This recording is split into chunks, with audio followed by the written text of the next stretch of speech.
Okay, so we've had almost a month now to try and live up to our New Year's resolutions. For those who made a pledge to lose weight, we're going to give you a friendly nudge with the top 3 nutrition strategies for weight loss. And who better to ask than our registered dietitian, Andrea Holwegner, this morning. Good morning, Andrea. Good morning. And sometimes it comes down to that, sort of those simple changes instead of thinking it's just too overwhelming, I can't do it. It is, and I thought about over the last 10 years counseling people, what are the 3 things that are probably most important when it comes to weight loss?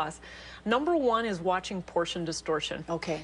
And people think, yeah, I know I should eat a little bit less. Well, what food psychologists have found is that we overestimate or we underestimate how much we eat by 20 to 40%, meaning we're not thinking we're eating as much as we think we are. Right, as we really are. Okay, so what do you have to think of when you're dishing out your meal? I'd really encourage people to think about each time you go about eating, maybe instead of trying to do revolutionary changes to your diet, what about just shrinking down what you're eating just by a little bit? Okay, so portion distortion, I like that.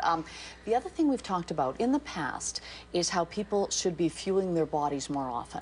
Absolutely. So your metabolism, or the rate you're burning calories, is really sensitive to sort of lighting the fire, or kick-starting it regularly. Okay. So I encourage people to eat every 3 to 5 hours. So if you eat your breakfast at 7 a.m., this means that somewhere between 10, 11, and 12, you're going to need something again. Okay. And this means that somewhere between, say, you eat your lunch at noon, somewhere between 3, 4, and 5, I would expect that you'll probably need to stoke that fire again and really get that metabolism lit.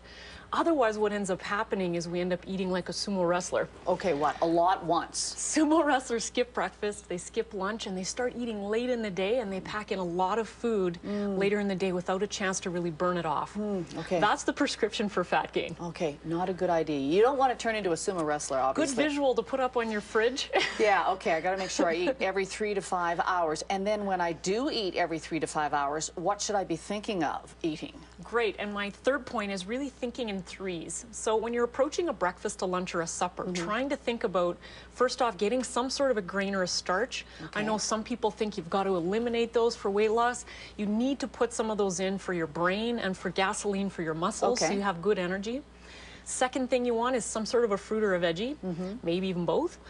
Third thing you need is some sort of a protein source. And protein is so important from a weight loss perspective because it's very filling and it gives you that sustained, lasting energy. Okay, you mentioned that for breakfast, dinner, and supper. Should we think of that even in those snacks that we have at 10 and at 3 and 5? Snacks, you know, there are some of my clients that may not even have snacks. They can have 3 square meals a day as long as, again, it's probably staying within that, 5-hour rule of thumb. 3 to 5 hours, okay. For snacks, you may just choose to have a yogurt or a handful of trail mix or something like that. So it may not necessarily be those 3 things. Okay, there she's done it. Made it really simple for you. 3 things you should be thinking of. And you know what? For more nutritional information, make sure you check out Andrea's website, healthstandnutrition.com. Andrea, thanks for coming in this morning. Thanks for having me.